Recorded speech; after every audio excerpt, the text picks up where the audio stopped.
Sound check, September 15th. Sound check, Municipal Heritage Committee.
Good morning, everyone. I would like to call this meeting of the Hamilton Municipal Heritage Committee to order.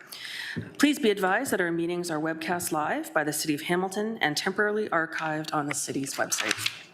Presentations and reports considered at this meeting are available on the city's website, and members of the public can contact the clerk's office to acquire documents in an alternative format.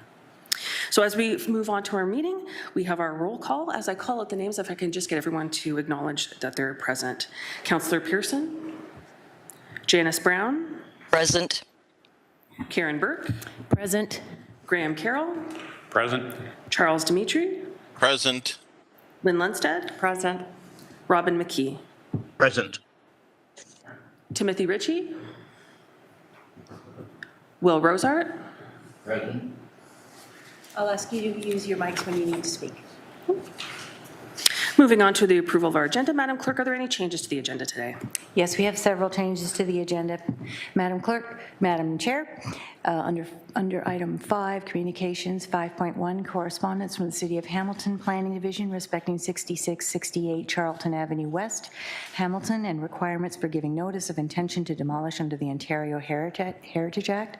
The recommendation for that correspondence is to be received.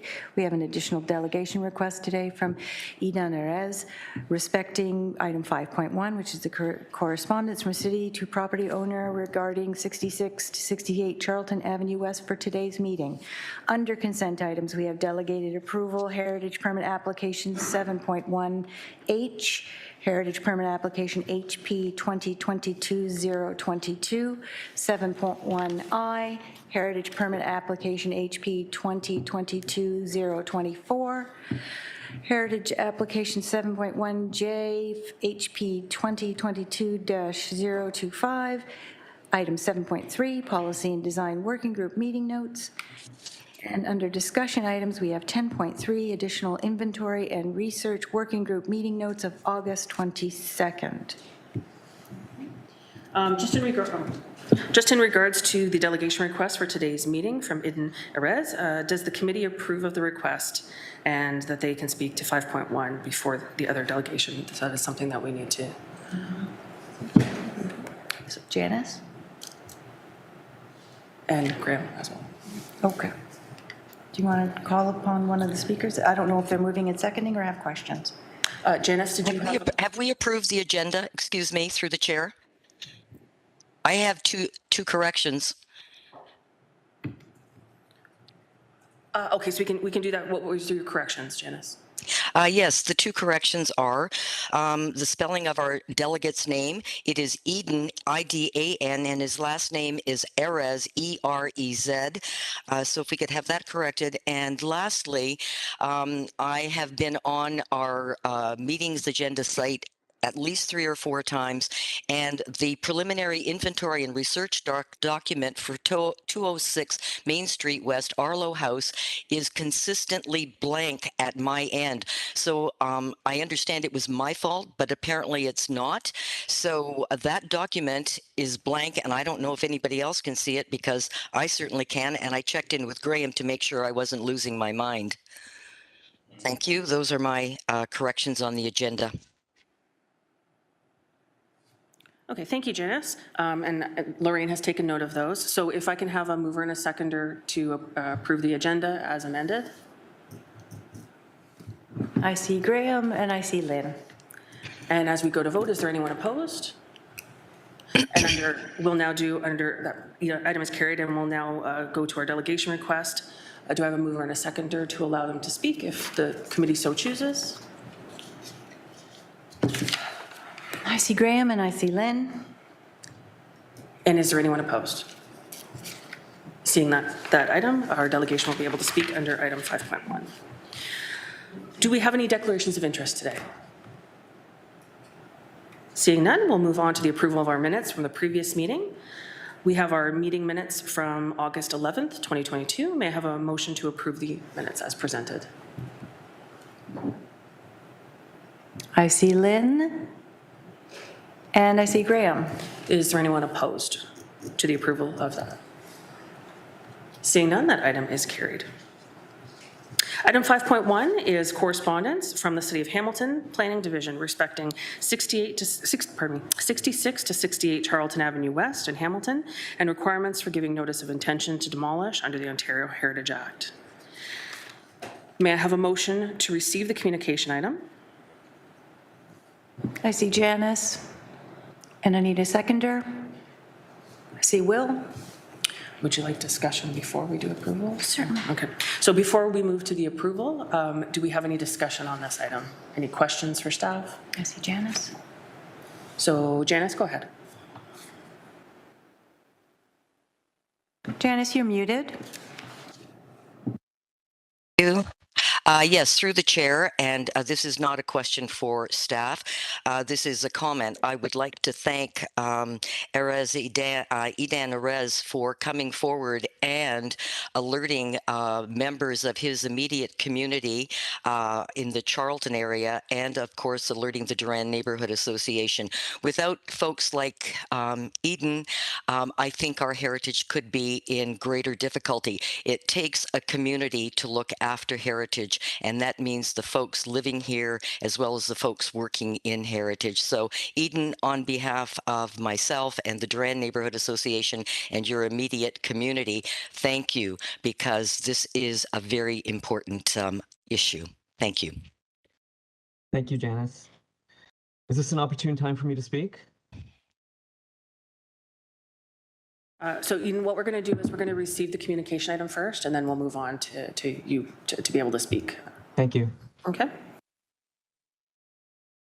Are there any other questions or comments directed to staff in regards to the communication item?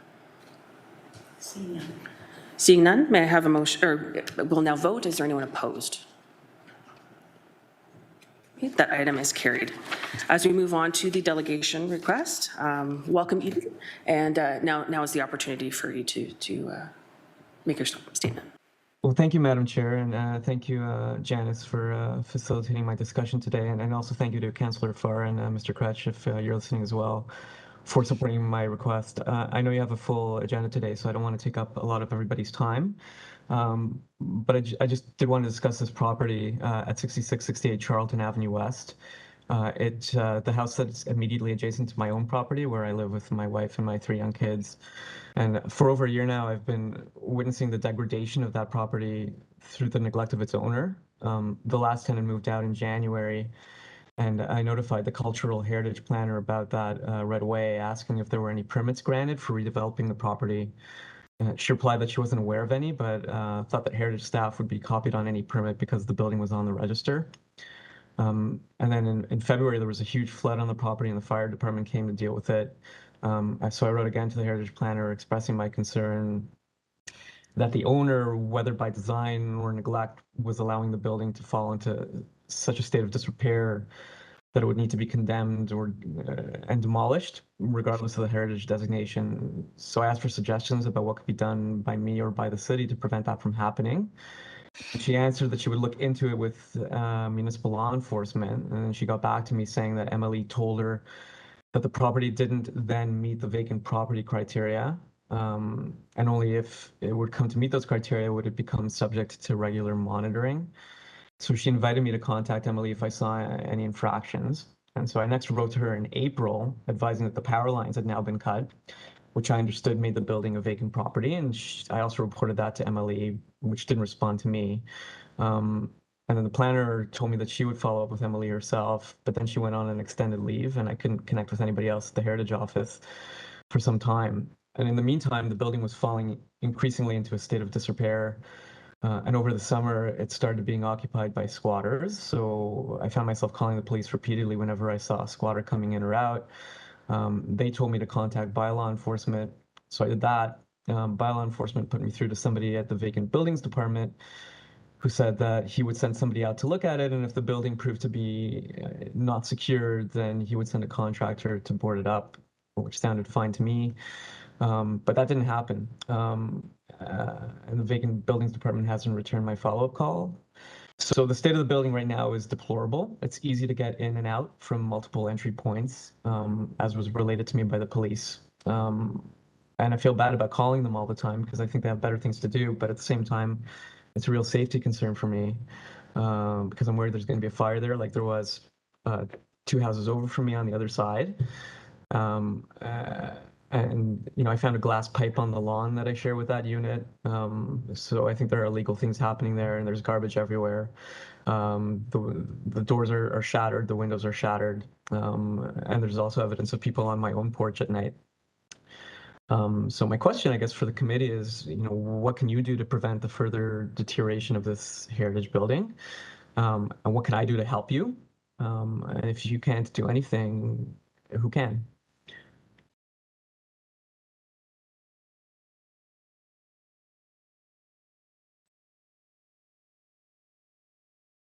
I see Janice raising her hand.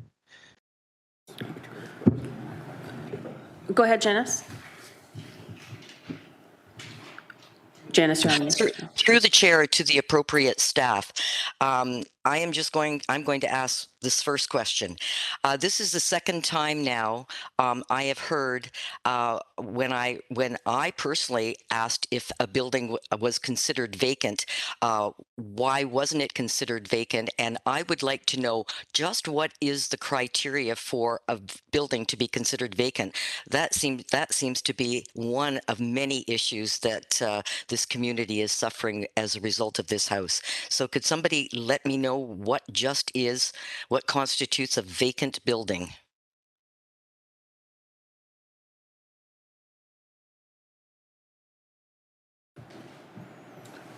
Through you, Madam Chair. Ken Coit here, Manager of Heritage and Urban Design. I am not very familiar with MLE's definition. I don't know if anyone else from staff has dealt with it before. So I'm going to indicate this is the first I've heard of it. Eden, you may have been dealing with Amber, a staff person who left a couple of months ago, and I had not been aware that there was an issue on this property. So I will take it upon myself to follow up as best I can and get back to you about dealing with MLE and what the issues are on the house.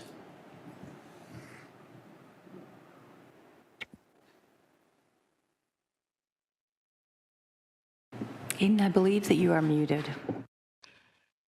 I apologize. I didn't catch the name of the previous speaker. Could he repeat it for me, please? Eden, my name is Ken Coit. I'm the Manager of Heritage and Urban Design. Thank you. It's nice to meet you, Ken. I appreciate it. Just to answer Janice's question, yes, it was Amber that I've been communicating with before her leave. And she related to me that MLE's standard for a vacant property consisted of one of more than 25% of the windows being boarded, the building being not protected from unauthorized entry, and the utilities having been removed from the building. So the utilities have now been removed from this building, and the building is not protected from unauthorized entry. So it meets that criteria, and the gentleman I spoke with in the vacant buildings department confirmed that the building was on their vacant property list.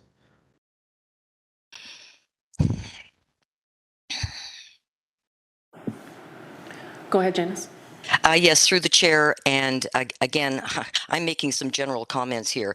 I am most disturbed to hear that Eden would have contacted municipal law enforcement and bylaw and received such shoddy service, actually no service. This is totally inappropriate. So I really think that there are some issues here that need to be addressed. This certainly isn't Eden's problem.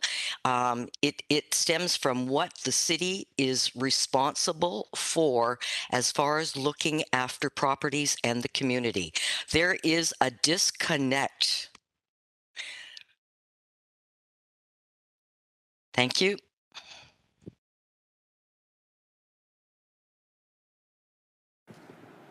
Go ahead, Chuck.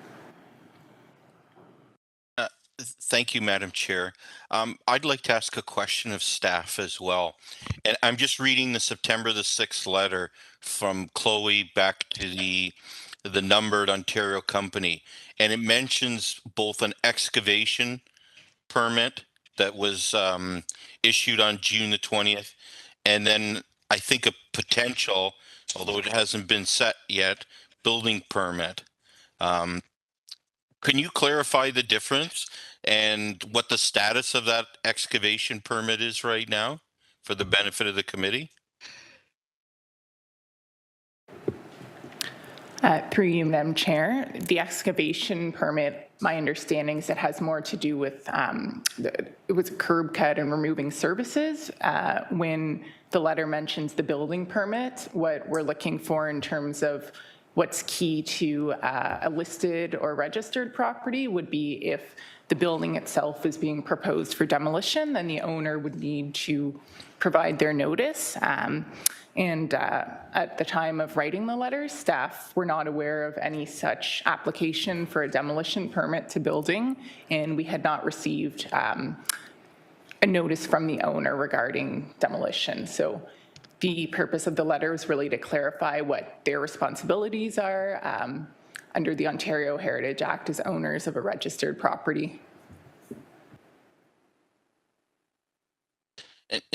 Sorry, just to follow up, and again through the chair. So there's the city. It sounds like the excavation permit was was just for the utility removal or the cable cut or whatever. So does that mean that there's nothing the owner has permission to do further at this point? That's my understanding, yes. Through you, Madam Chair. Thank you, Chloe. Do we have any new speakers before? Otherwise, go ahead, Janice. Yes, I have another question. This is extremely frustrating. If the owner does apply for a demolition permit, knowing we are in the midst of an election, knowing somebody is calling this lame duck council, what happens? The building is on the register. It must have 60 days. Who's going to approve the permit? Who's in charge here? Thank you. I don't even know who to ask that question to. Thank you. Janice, Ken is going to address it. Through you, Madam Chair, we have looked at the scheduling, and we are in a position within the 60 days to be able to deal with it with committee and council for their first meeting of the new term.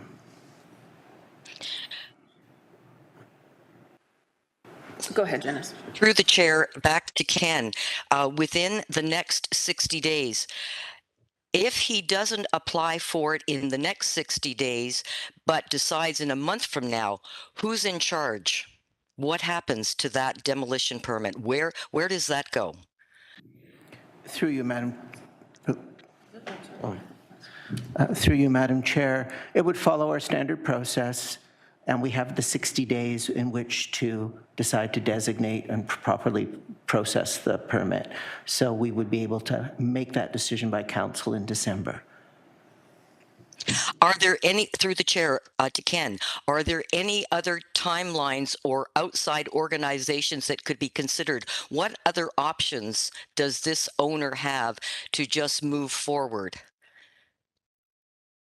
Can he go anyplace else at this time?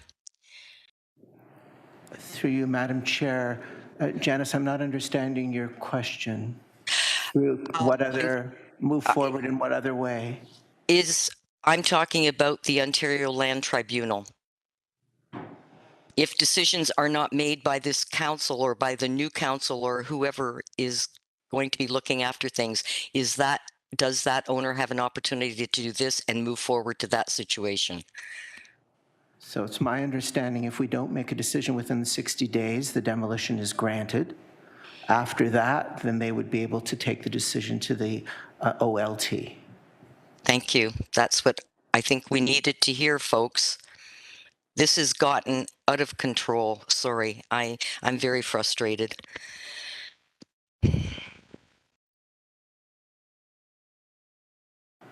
Eden, unfortunately, the delegation time has completed. If the committee so chooses, we can extend additional questions if you. Come on, folks. Let us know what you want. Yes, please. Okay. Is there anyone opposed to extended time? Okay, go ahead, Eden. Thank you. I'll be brief. I'm grateful for this further indulgence. I'm ignorant about some of the process here, so if you could just help me understand. What happens if the owner unilaterally decides to demolition without giving you the 60 days notice? Does he get fined? Yes, he won't be able to get a demolition permit until, because the property's registered, through you, Madam Chair, sorry, the property's registered, he won't be able to get a demolition permit for the 60 days. But if he does it anyways, if he finds Then he will get fined, yes. Okay, is that fine significant as a deterrent? I'm not aware of what the fine is at the moment. Okay. If I have any further questions, Ken, should I continue to contact the cultural heritage planner, or should I direct them to you or somebody else? Through you, Madam Chair, Alyssa Golden's here. She has a little more experience with the fines. Perhaps you could speak to that. And then, yes, Eden, feel free to contact me. Okay. Thank you very much. Through the chair, Alyssa Golden, Heritage Project Specialist for the city. I just wanted to clarify that I believe there'd be two recourses. There'd be recourses under the Heritage Act as well as under the Ontario Building Code Act in terms of demolition without permits.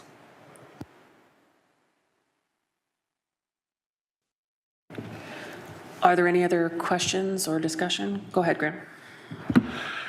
So is it possible we can forward this to the Inventory and Research Working Group and do a inventory report and see if we can make this a candidate for designation?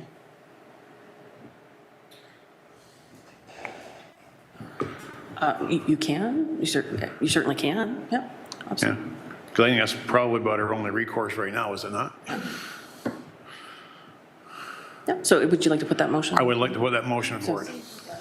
Yeah, so we'll, okay. And I think there's a couple other, Janice, did you have any other questions or comments? Or are you muted, Janice? I keep forgetting, Loren keeps muting me. Yes, I do have just a question. I certainly have no problem with that moving forward to inventory and research, but my question would be to Alyssa Golden. I know this was part of the Duran built heritage inventory. We do have some information. I'm hoping that somebody can help me out in the department and we can locate further information on this particular property. And that would certainly make our job at inventory and research a little bit easier. And I know we have access to the archives once again. So that would be those would be my comments, and I certainly support moving this forward.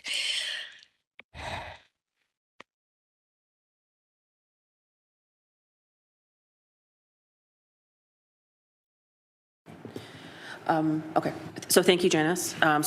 So we'll do a couple of things. First, we need to put forward the motion to receive our delegate, and so I have a mover and a seconder to receive the delegate. I see Karen and I see Robin. Okay. Is there anyone opposed? Seeing none, that item is carried. So Eden, thank you very much for speaking today. We really do appreciate and understand how frustrating that must be, being a neighbor to that property. And thank you for bringing that forward. I think maybe something that we need to look at is, again, just if the property owner, the adjacent property owner, can keep in touch with the Heritage Department, and maybe the Heritage can provide some guidance with the other departments that, if that's okay. Do you need a motion for that recommendation, or just as? Yes, I would like one, so I need a mover and seconder for that. So would we have a mover and a seconder? I need you to speak a little louder into the mic. Oh. Before we second that, if I can just add something with regard to that, could we be more specific in that some direction needs to be taken by staff to touch base with municipal law enforcement? And I personally would like to see Eden send all of his documentation and everything that he's done to Ken, so that Ken has something to look at when perhaps he is discussing this with what the issue is with municipal law enforcement and bylaw. Because it certainly, as I'm going to say it again, there is a disconnect here. He was doing all the right things from his end. Thank you. Through you, Madam Chair, I have committed to having that conversation with municipal law enforcement and informing them of the issue and the heritage issues around the property. However, we in cultural heritage have no jurisdiction over municipal law enforcement. So the best we can do is keep them informed of the issues and move forward in that way. Go ahead, Janice. Yes, then I would like to take the opportunity to suggest to Eden that I think that because heritage hands are sort of tied, perhaps you might want to direct this to might want to direct this elsewhere. And I would suggest that you need to have a conversation with your counselor. And if he is not elected, then you follow up with whoever happens to be elected. I think this is a serious issue. Thank you. So we have that motion to have staff connection between the property owner and the various departments that are involved. Okay. I see Graham on that as a mover, and I need a seconder for the staff direction motion. And I see Lynn. And as we move to vote, is there anyone opposed? Seeing none, that item is carried. And our next motion in regards to this was forwarding the property address onto Inventory and Research Working Group to review potential for. And I have movers and seconders on that already. Okay. And we have our mover and our seconders. As we move to vote, is there anyone opposed? Seeing none, that item is carried. So at this time, I think we've addressed all of the channels that we can possibly work through on that property. Again, Eden, thank you very much for bringing this to our attention, and say we hope everything works out well. Okay. Thank you very much. Thank you. Okay. Moving on now, we move on to our consent items. We have several consent items to be received. We have our item 7.1 down to 7.3. Is there any questions on any specific items? If not, may I have a motion to receive item 7.1 to 7.3? I see Karen Burke as mover, and I need a seconder, and Graham. And as we move to vote, is there anyone opposed? Seeing none, that item is carried. Item 9.1. So we have our public hearings and delegations. 9.1 is Dr. S. Sheehan, respecting an introduction to the Lansdale Neighborhood Inventory Project, which was approved at the July 7th, 2022 meeting. So please welcome Dr. Sarah Sheehan, who will be giving us an introduction to that project. 5 minutes, please.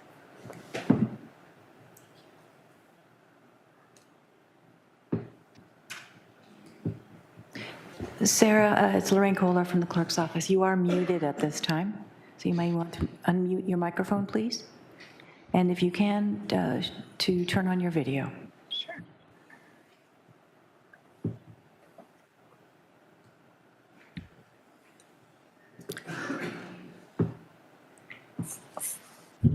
Welcome, Dr. Sheehan. Are you ready to present? Yeah, I'm just figuring out the sharing. Thank you.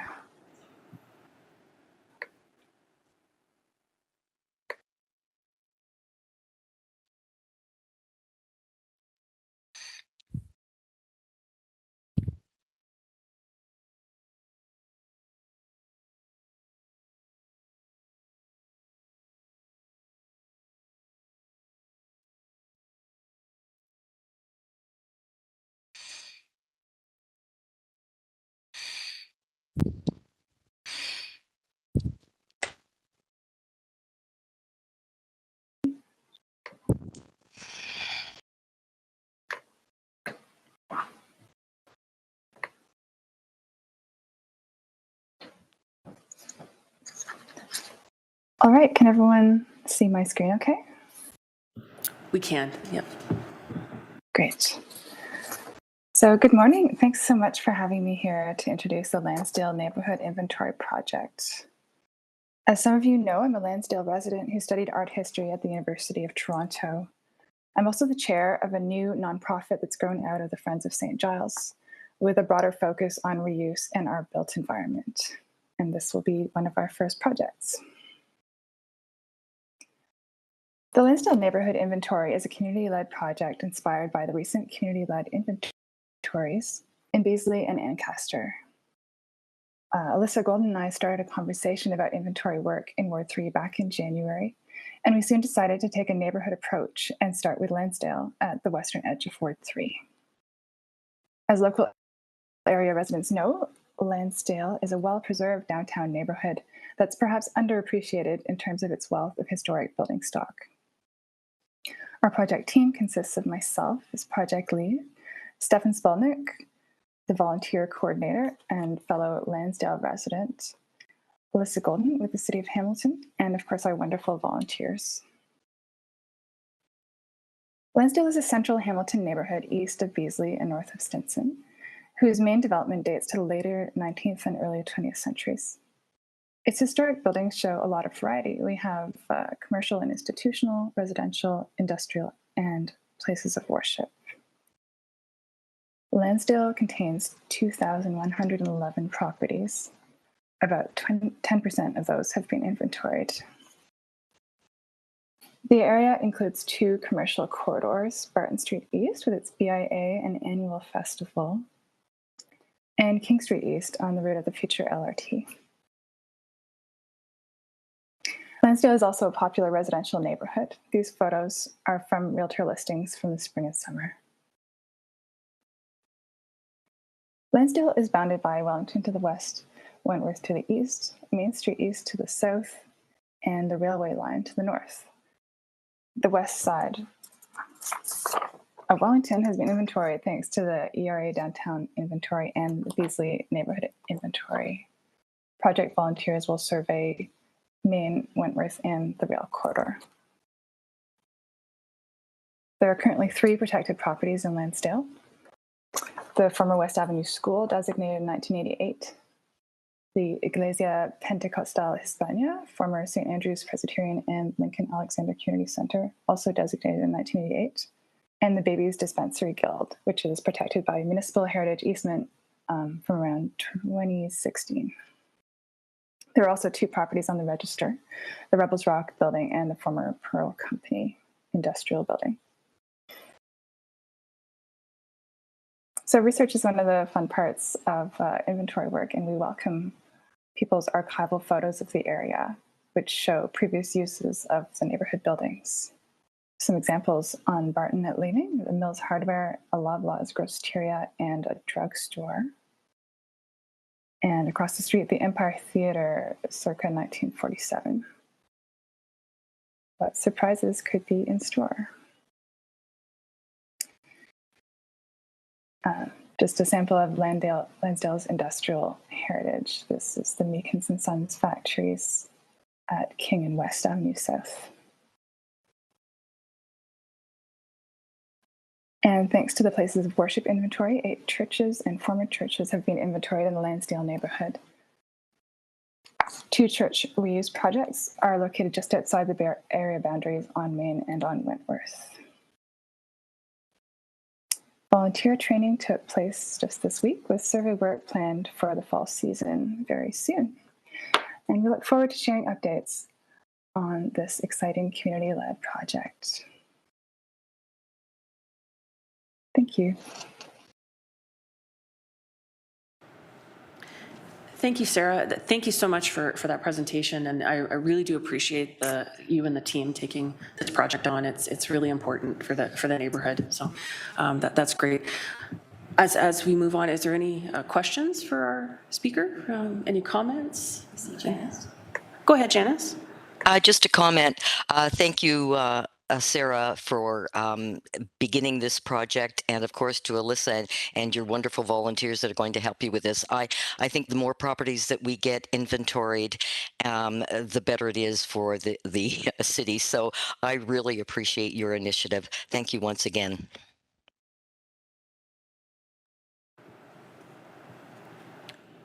Any other committee member questions, comments?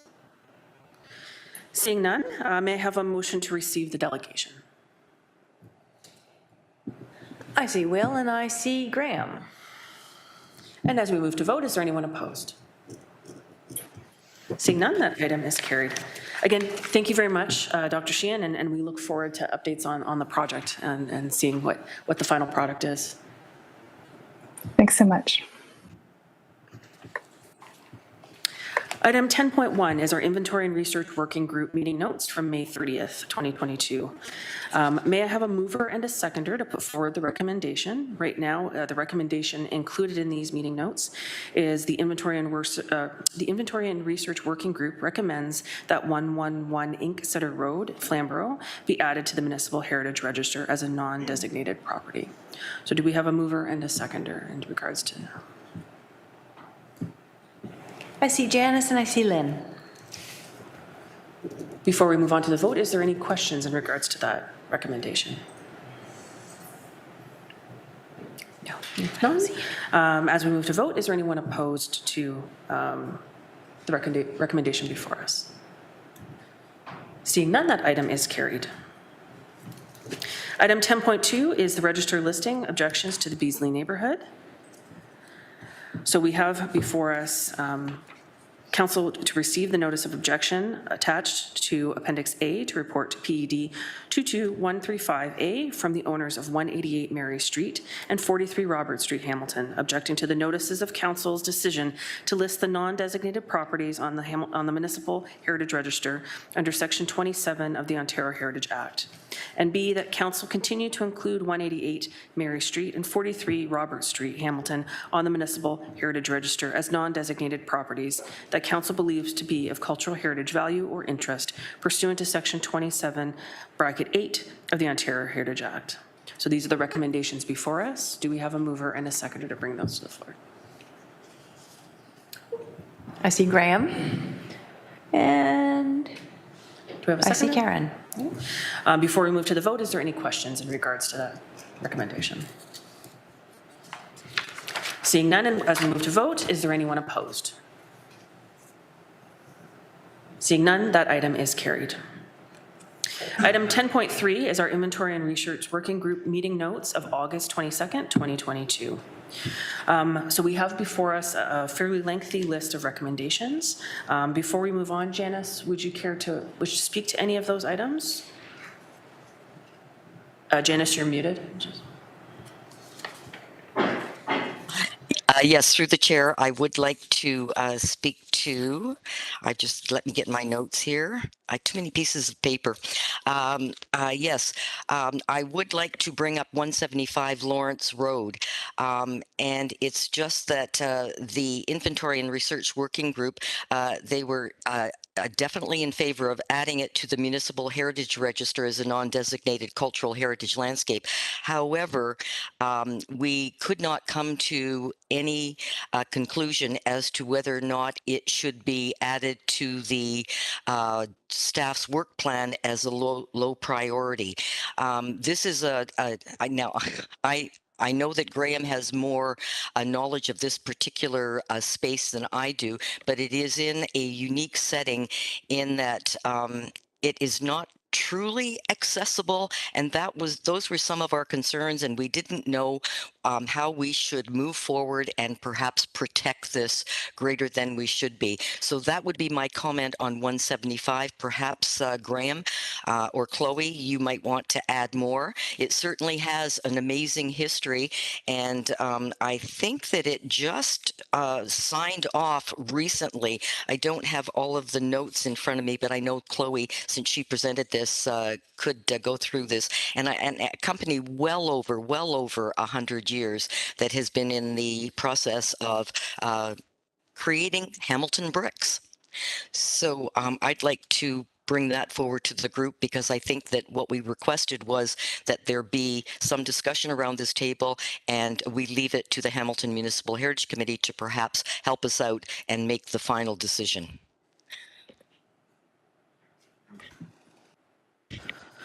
Thank you, Janice. Graham, go ahead. During the discussion, we were talking about one of the parts in the CHIA said it wasn't representative because of the industrial heritage, but it's the last really remaining industrial heritage of that area. There used to be a lot. Mercury Mills, the jam factories, a couple other businesses that used to be along there, and it's the last real industrial property left in that area. But the designation was the sticking point. Should we or shouldn't we? I would like to put it forward, which should be part of the landscape. because it's so close to Gage Park.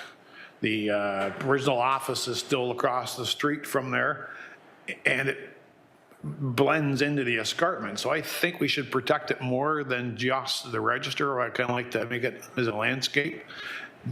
But, you know, like, obviously some buildings will have to come down because they're dangerous. They should try to interpret as best they can, and on the property that can be accessible, it might have to be next to the road allowance, have interpretive plaques put up so people could understand. The property is not accessible, it's industrial, and it's across the train tracks, and CP won't allow access. So there is no sense trying to make it like a property that people can go look at. But it should have some kind of interpretation that people can understand what the history of the site was. It's really been around a long time, and the family that started it did a good job in making it work. And let's face it, there was what, I think let's say 14 million bricks or 40 million bricks, whatever it was built there or manufactured there. So probably a good third to half of the city of Hamilton have bricks from the Hamilton Press Brick Company. It's got a lot of heritage.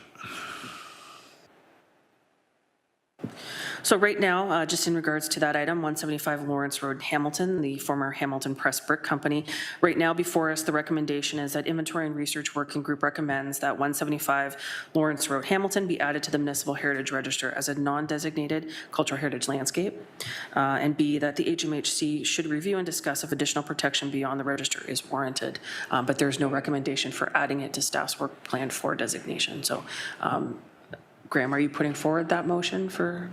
Yes, I like to put it forward as we try to get it on the work plan, but as a landscape, so we can get some interpretation, at least so people can understand what that property was. So do we have some discussion as a committee? Janice? Go, Jan. Go ahead, Janice. Yes, through the chair.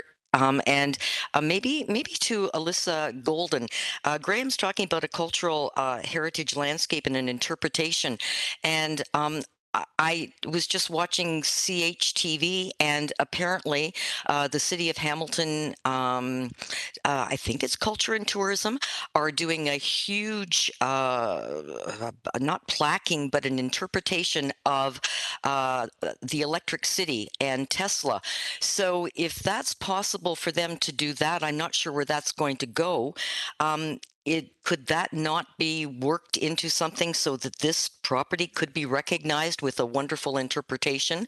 I know we have a website called Hamilton 175. I don't know if it could go there. I don't know. I'm just wondering how this might work. That's my question, concern, idea. Through you, Madam Chair, I'll take that on behalf of Alyssa. Ken Coit, Manager of Heritage and Urban Design. We've had extensive conversations with the owner, who's very amenable to saving certain parts of the property. And the chia that he had paid for, we had already had preliminary suggestions that it could be used for the amount of information and photography and other historical background that was provided, could be used for some sort of exhibition. So I'm sure we can speak to the owner about passing that information on to John Summers and our colleagues in tourism and culture. And in fact, it may make an excellent addition to the Hamilton 175 website with all that work already done.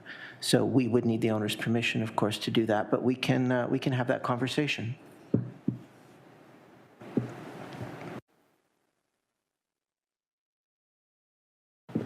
So Janice, is that a third portion of the recommendation that we're looking at? Is additional interpretation? Oh, Janice, you're muted. I'm sorry.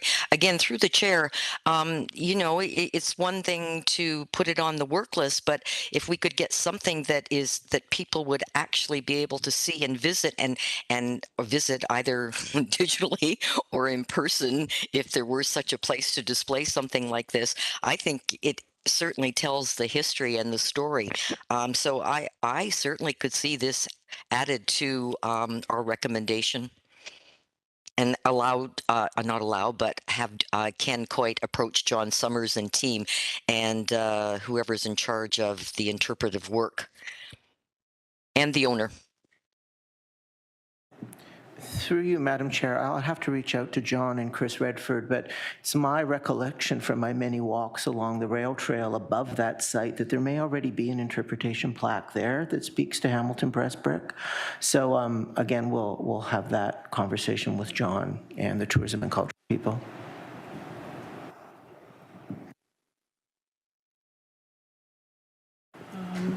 Okay, so at the moment, we have the original recommendation before us. We have Graham's addition to adding the property to staff's work plan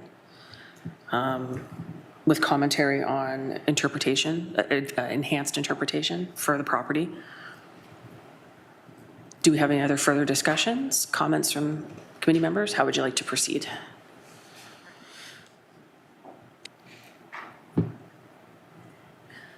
So do we have a seconder for Graham's? Janice, are you seconding? I'm seconding. Okay. So as we move to vote, is there anyone opposed to the recommendation as amended? Seeing none, that item is carried. For item 1 of the recommendations for 175 Lawrence Road, we'll now look to the other recommendations.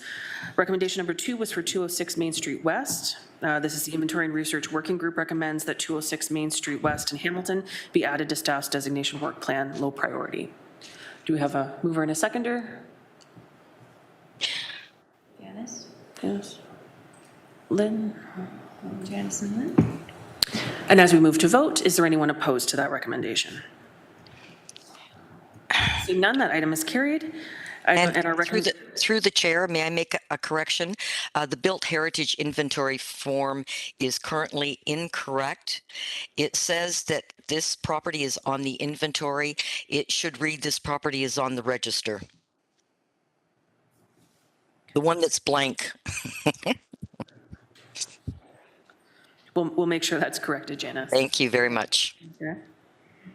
And as we move on to our recommendation number 3 for 3 Main Street Dundas, the Dundas Valley Masonic Temple, we have before us 3 recommendations. The Inventory and Research Working Group recommends that 3 Main Street Dundas be added to the Municipal Heritage Register as a non-designated property. That the Inventory and Research Working Group recommends that 3 Main Street Dundas be added to staff's designation work plan, low priority, and that the Inventory and Research Working Group recommends that 3 Main Street Dundas be considered as a priority for review under the Downtown Dundas Built Heritage Inventory Project. Do we have a mover and a seconder for those recommendations? I see Graham and I see Lynn. And as we move to vote, is there anyone opposed? Seeing none, that item is carried. Moving on to our general information, this is our time to review our buildings and landscapes, and we can work through any additions or updates on properties that we need to do. As we go through, is there anyone that would like to speak to their properties? If we can just get a speakers list started. So we have Graham, we've got Karen, Janice, we've got Robin, and Ken has an update too. Would you like to speak first, Ken? No, we can go at the end. Okay, no problem. So Graham, go ahead. Okay, mine's just on St. Giles United Church. The Century United no longer has any interest, from what I understand, in the building. It has now gone to Kindred Works, the United Church of Canada properties section. So they're now in control of the property and what any future development that may or may not happen there. But unfortunately, it's still being not cared for properly. There's all kinds of junk around the property. Once again, I got a couple reports from neighborhood homeowners. It needs regular visits from municipal law enforcement to make sure that it's kept clean and neat and tidy. There's unreal amount of trash strewn across the property. The last I got 2 days ago. I haven't got a chance to get down here myself in the last 2 days, unfortunately, to see what it looks like. So hopefully I'll get a chance today or tomorrow to get down there and look. Thank you, Graham. Any other properties that you need to update? Okay. Karen? Thank you. I have two things. I guess the first one is around the Masonic Lodge, which if everybody read the message that came from Lisa Christie yesterday, the new purchaser has decided they would like to develop it as a pub, which I think would be a lovely addition to a lot of the beautiful developments in Dundas already. It would fit right in, and they've been involved in several properties across Hamilton already, and so I think that's a very positive development.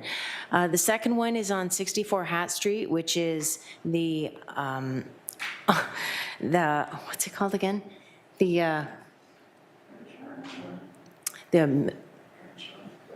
Sorry? Through you, Madam Chair, the Gartshore Building. Oh, yeah, that's right, yeah, which is a term I don't, okay, besides that, they have, I was by the other day, and there is a sign up saying they've applied for a zoning change. It's currently, I guess, just general industrial, and they've applied to have modified mixed use, medium density. So honestly, right now, I would have thought it was already zoned appropriately. I mean, that it was zoned already for mixed use, because it appears to be a lot of different things have been in there through the years, but I guess if it's still industrial, they need to get that aligned to what its real intent is. So that's, otherwise I can't see any changes in any of the buildings that I've been monitoring. Thank you. Thank you, Karen. Okay. And we have Janice, you're next on the list. Yes, I would like, I don't even know where to start. Let's talk about Television City. And I just would like to give a little preamble here. But this has been on my watch since I first became a member of the Hamilton Municipal Heritage Advisory Committee. It has also been on my watch as a Durander sitting on the Duran Neighborhood Association for the last 25 years or so. And the Duran Neighborhood Association was actively involved in this entire file from the very beginning when it was sold to Brad Lamb and became Television City. And I do want to thank Chuck for alerting me to the fact that there was a permit that was being requested by the Brad Lamb team.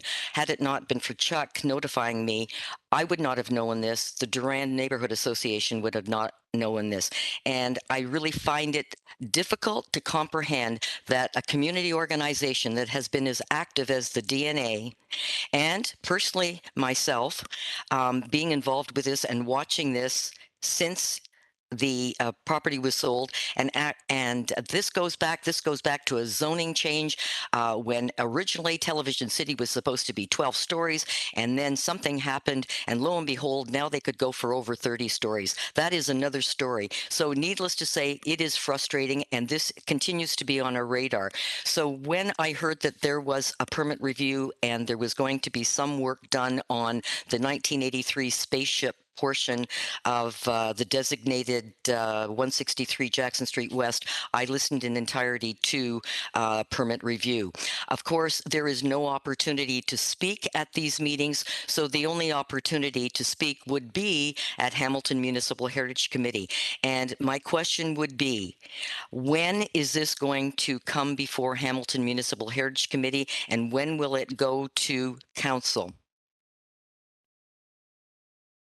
Through the chair to the appropriate staff.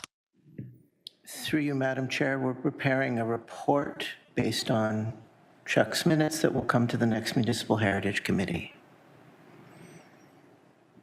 Based on the conditions that were discussed at the permit sub-review.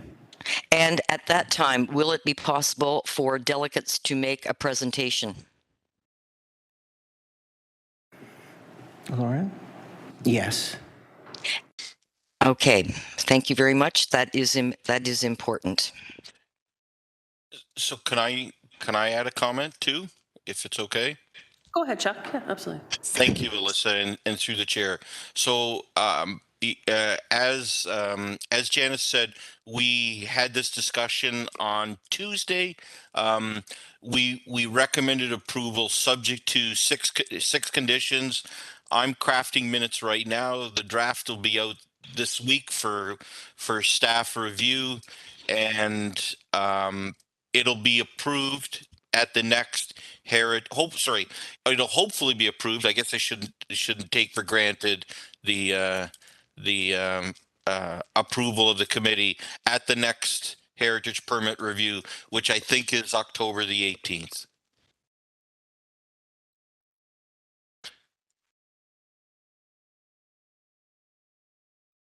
Chuck, just to clarify, did you mean the Heritage, Municipal Heritage Committee, not Heritage Permit Review? I'm just speaking about the Heritage Permit Review Subcommittee. I'm just going through the steps that we've gone through in the last couple of days. And because Ken mentioned minutes that I'm going to create, right? I'm drafting them up right now.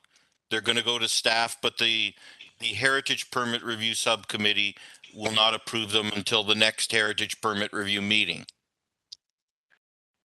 which is October the 18th. Thank you, Chuck. Yeah. Okay. Go ahead, Janice. Yes, okay. If those minutes are not going to be approved until October the 18th, the election I think is October the 24th. What happens to this? Will there be no public process? Will we have no counselor? Is this, who's going to, again, I'm asking the same question. Who's in charge? Who is going to make the decision? Thank you.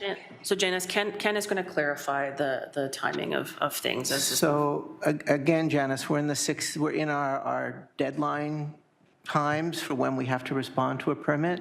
And it's my understanding we'll be able to get this in front of the new council, or depending on Chuck's minutes, and how we define it, we may be able to have delegated authority to provide this permit. This is not different than any of the other heritage permits we process. Through the chair to Ken, delegated approval on an issue that the neighborhood association has been involved in, and there is no opportunity for the sitting councillor to speak, for the association to speak, but it will be delegated approval. All I can think of is James Street Baptist.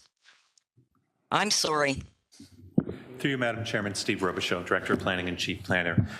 Under the Ontario Heritage Act, there's two provisions that apply. It's either an alteration to a designated property or it's a demolition as it relates to a heritage property. Section 33 and Section 34 of the Ontario Heritage Act treat alterations and demolitions differently.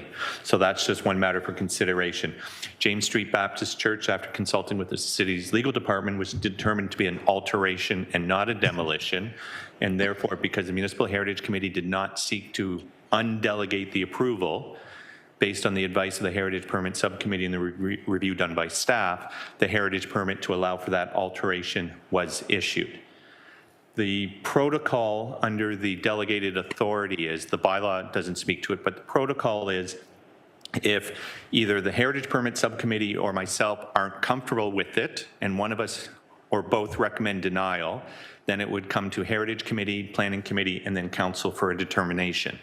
Alternatively, Heritage Committee, if they feel that the matter is of such significance that it should not go through the normal delegated approval authority, can pass a resolution instructing that they deal with the matter. So they would essentially undelegate it and assume carriage of the file. At that time, if Municipal Heritage Committee was dealing with it, it is a public meeting and the community can come and make delegations to the Municipal Heritage Committee. The ward councillor can always reach out and speak on behalf of any resident to staff or to Heritage Committee if they have a concern or they want to express their views or their opinion on the matter. So those are the circumstances. So this committee could instruct that the matter, they want to assume carriage of the file, and that would have to be done by a motion passed by the committee, and we would respect that. Because there's still this gray area, whether it's an alteration under the Heritage Act or a demolition, since they're essentially demolishing the 1970s, 1980s circa addition to the building, and they are not proposing any changes to the original Pinehurst building, save and except for stabilization and closing in that portion of the building that was removed to allow for the connection from the original Pinehurst building to the television studio. The heritage permit was really about that removal of the unsympathetic addition, and then how do we ensure that the building is stable in an interim condition until such time as they come forward for a second heritage permit that will allow for the restoration and the adaptive reuse of Pinehurst building and bringing it back, and what would be the appropriate conditions to protect that building in the interim. One of the concerns that we have is obviously security. We heard a heritage permit subcommittee, and I think everyone has experienced the issue about access, people not breaking down windows, et cetera, and how do we ensure that the building is not at risk? And then the second concern, and I was speaking with Mr. Coyd about this based on his expertise and following up on Heritage Permit Subcommittee, is how do we ensure that the building, if it's quote unquote mothballed, is mothballed in such a way that the interior features don't deteriorate? We've seen that in other heritage buildings where the plaster ceiling collapses, mold, mildew, other things just happen as buildings as they're not being used.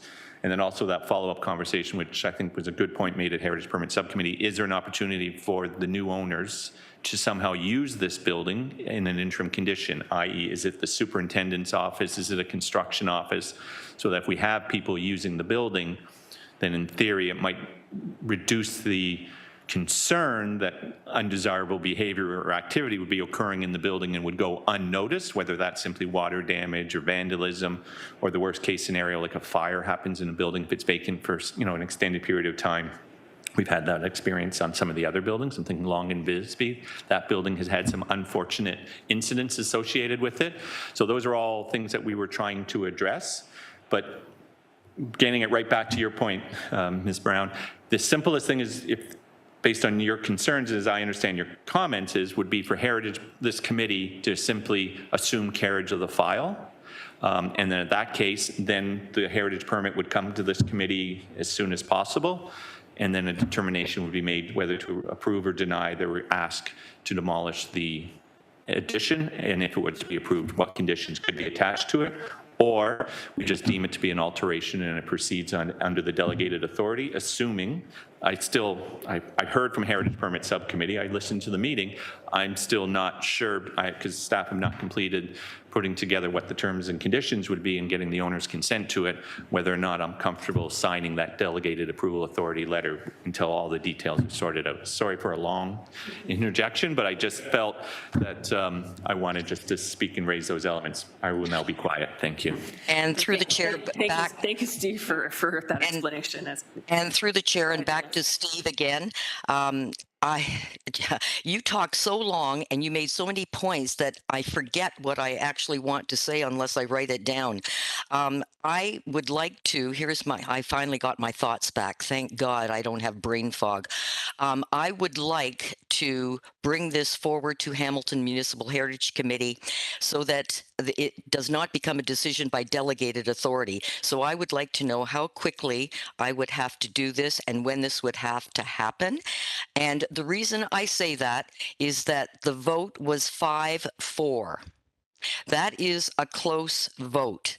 So I really believe in that situation, and because it is such a public matter, and because it has been on the radar for so long, and because it is such a critical heritage building that we cannot afford to see it lost. We've gone through this earlier today with what's happened to a building that's on a register, mothballing a building until 2027 and hoping that it stays secure and we don't have the ceiling falling down, we don't have water damage. With the 1983 gray space ship coming down, there is no heat, no hydro. I'd be really interested in hearing how those things are going to happen. I am not a builder, I'm not a contractor, I'm not an architect, I'm not a structural engineer, but after listening to what was being proposed and not enough information, I was very upset, and that is why I'm asking that this come forward and let Hamilton Municipal Heritage Committee make their recommendation, and then from there it goes to council, and so be it. That is our role. Thank you.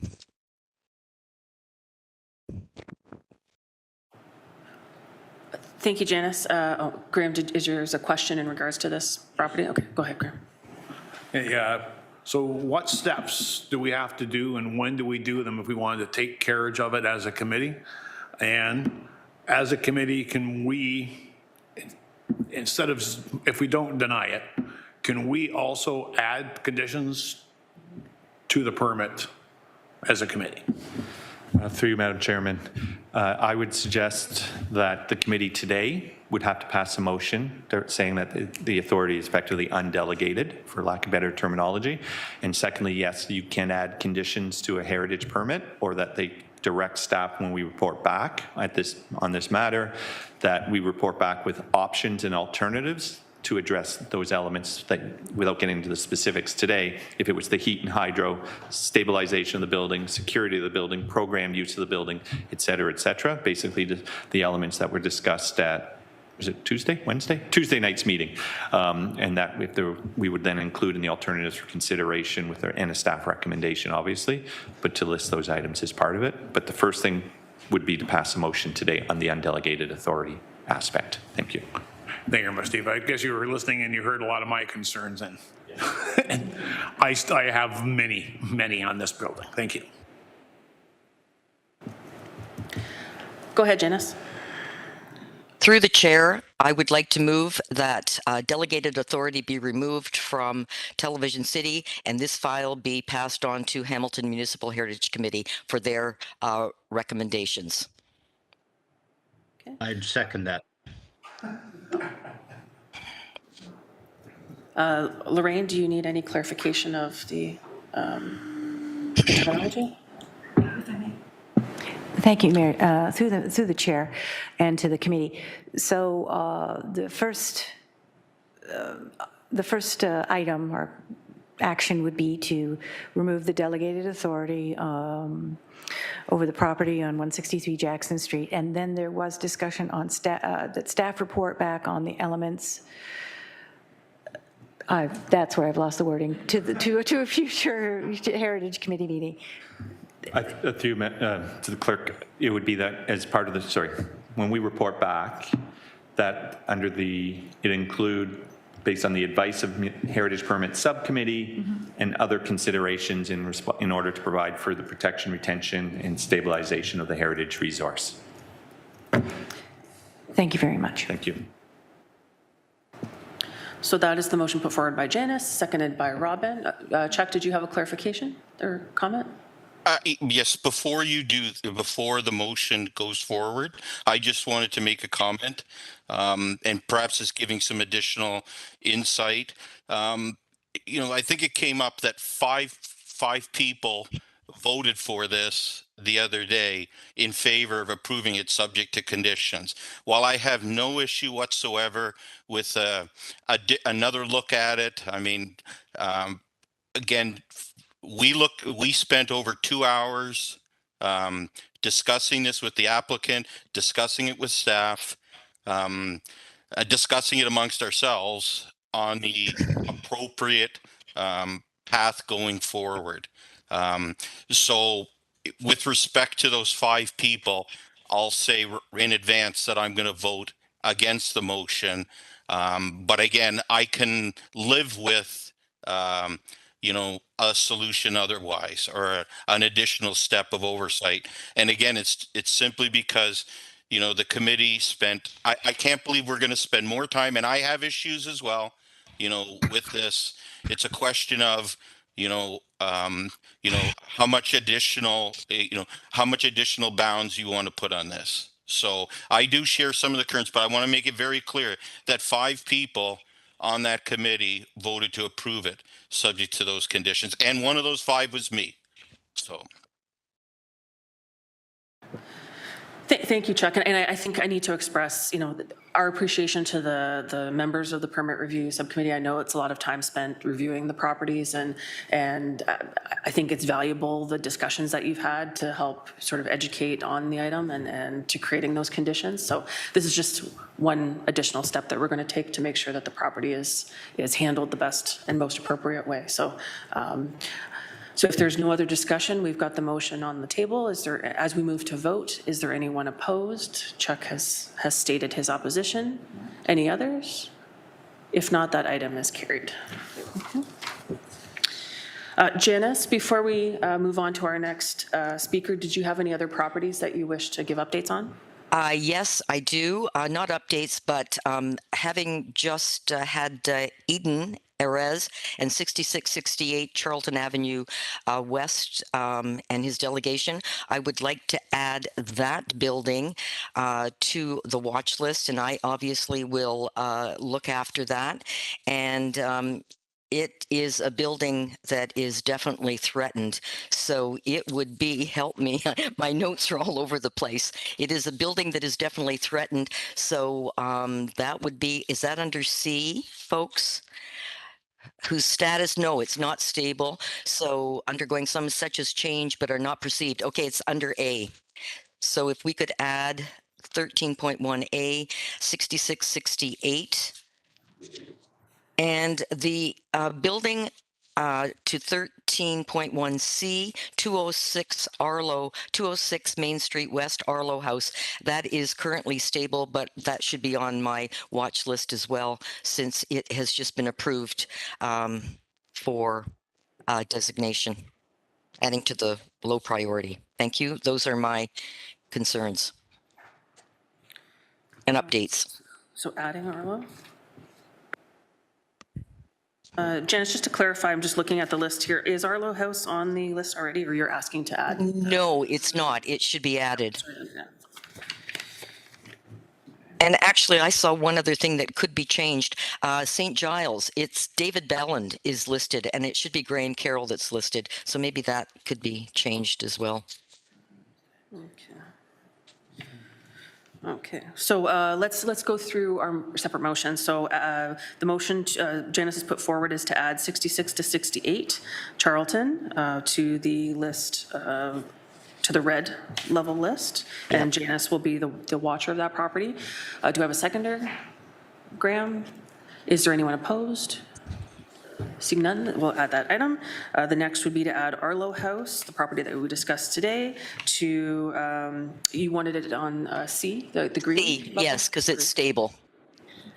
Okay, and Janice, again, will watch that property. So Janice has put that forward. Do we have a seconder? Lynn?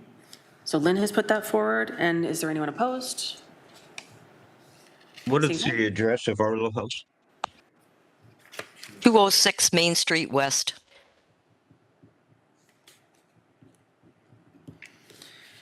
And then we have the minor correction to David Beeland to change to Graham. Okay. Any other items, Janice? No, that's it for me. Thank you. Okay. Robin, you're next on the list. Okay, thank you, Madam Chair. 120 Park Street North, which is number 9 in the red. It does not have windows on the facade. The roof has been put on, the dormers have been put on, but the windows are still not on the front facade. It only is on one side. There's 2 missing. X3, 13, Frith Building, Ferguson, no, Houston, activity has begun there again. I don't know what's going on. The Beach Canal Lighthouse and Cottage, the group is putting together a report on what to do with the 2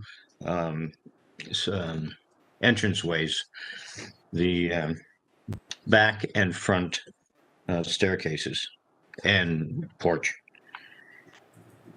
And one other thing too, we talked about the blast furnace last MAC, and the blast furnace was blown up August the 17th. So there was a blast furnace that still was there for designation, but they blew it up August the 17th.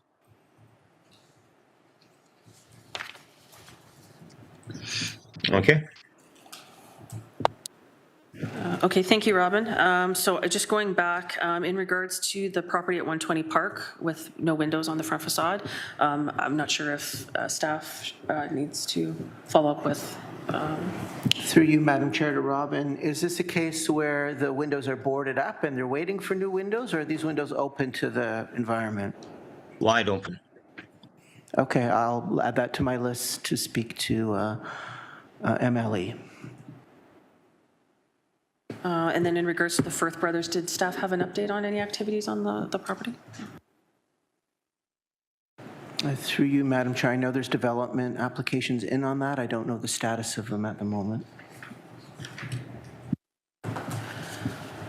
All right, and Robin, is there any other items for you? No? Okay, and that brings us to Ken.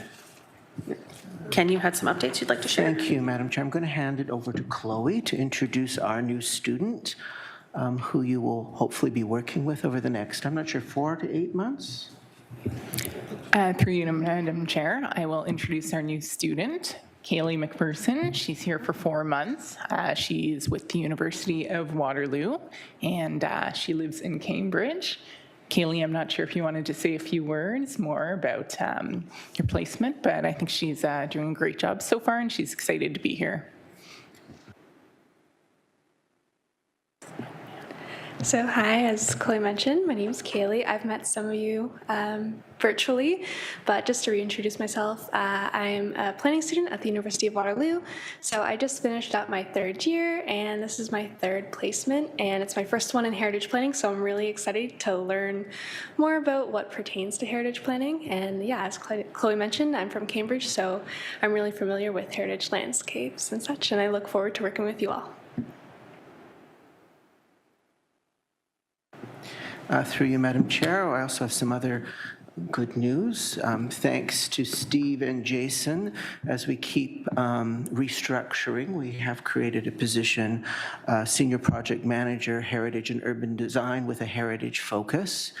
And I'm very pleased to announce that Alyssa Golden has accepted that position, and as of next week will be joining as Senior Project Manager under me with leading the heritage team. So congratulations to Alyssa and welcome aboard. Thanks, Ken, and yeah, very excited to continue working with the heritage planning staff and come back to the planning division, and looking forward to continuing on all the great work that we've been doing. That's all very good news, and I think we also have to introduce Lisa Christie. Oh, my apologies, Lisa. Don't forget Lisa. I thought we introduced you, but I get confused with so many committees and being away for a week. So I'm very happy to introduce. So Lisa is our new cultural heritage planner, permanent. She's taken Amber's position. So welcome, Lisa. Lisa's joining us from the Ontario Heritage Trust, and is a Hamiltonian, and we look forward to having her here as we continue to build staff. So, Lisa, did you want to say anything?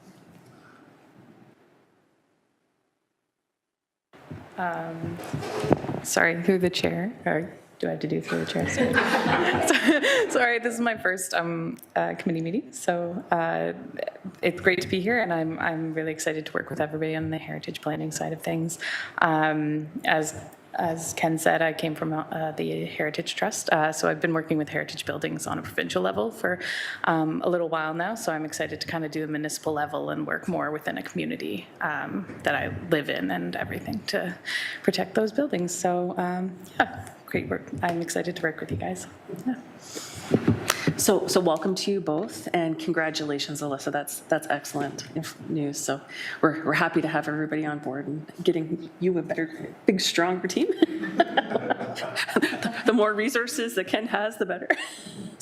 Through you, Madam Chair, we're still down 1. We're still looking. So if you know anyone who's interested in being a heritage planner in Hamilton, tell them to call me. Just going back, we need a motion to receive all of our updates. May I have a mover and a seconder to receive our updates? I see Graham and I see Karen. And as we move to vote, is there anyone opposed? See none, that item is carried. Is there any other business? If I can get by show of hands, if anyone would like to speak. Robin. Okay, and actually, just Robin, before you begin, I want to acknowledge that there is a special occasion coming up, and Janice had mentioned the Duran Neighborhood Association. This year, they're celebrating their 50th anniversary, and I know they have celebrations taking place on Saturday. So I think just on behalf of the Municipal Heritage Committee, I want to extend congratulations and support for everything that they've done over the 50 years that they've been together as a group, and just acknowledge that the efforts that all of the volunteers over those years had made. So extending our well wishes to them on the celebration of their anniversary. Okay. Go ahead, Robin. Okay, thank you. Through the chair to Ken. The designations for Century Manor, where's the status with that? Through you, Madam Chair, we haven't heard. Now, that being said, I've been away for 2.5 weeks, but to my knowledge, we haven't heard anything back from the province. And again, it's on our work plan to be going through the work that the province had provided us to prepare designations, information for this fall to be prepped to designate the building once it leaves provincial ownership. Or to designate, I think it's a cultural heritage landscape of the entire site, and update that designation once it leaves provincial ownership. Okay, great. Thank you. The other question that I have, are there any grants for buildings that are not designated?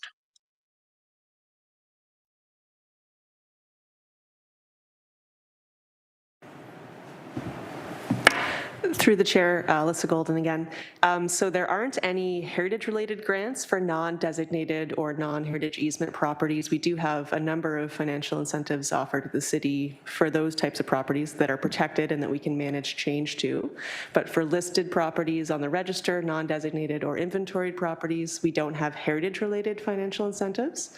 There are, however, a number of general financial incentives in terms of building rehabilitation, tax increment financing, a number of other things that can be used to help facilitate the adaptive reuse and renovation of non-designated buildings. And there are a number, especially in our business improvement areas and commercial areas, that have undertaken and taken advantage of some of those financial incentives to help facilitate their adaptive reuse. Okay, thank you. Is there any other new business? If there's none, may I have a motion to adjourn? I see Will and I see Chuck. Okay. Is there anyone opposed to adjournment? Seeing none. Unless there is an item that needs to be brought forward, our committee won't be meeting until November after the inaugural meeting of council. But more information will be forthcoming as things arise, and Lorraine will keep us all in touch. Janice has a question. Go ahead, Janice. Yes, I have a question. And again, I'm going back to Television City. If we're not meeting until after council has been elected, the new council has been sworn in, where does this permit stand? Is it in limbo until we meet, and that will be under our purview at that meeting, and then it'll go to council in December? Through you, Madam Chair, to Janice, we're going to have a discussion with Lorraine and the committee. In order to meet the deadlines under the Heritage Act, we may have to, in fact, organize another meeting in the interim. So we'll have to have that discussion. And if you could keep me posted, Ken, this is very important. I'd really like a heads up. Yes, well, you're on the committee, Janice, so Lauren will be keeping you informed of the next meeting. Thank you. Well, thank you, everyone. It was great to see you all, and we will see you again at our next meeting.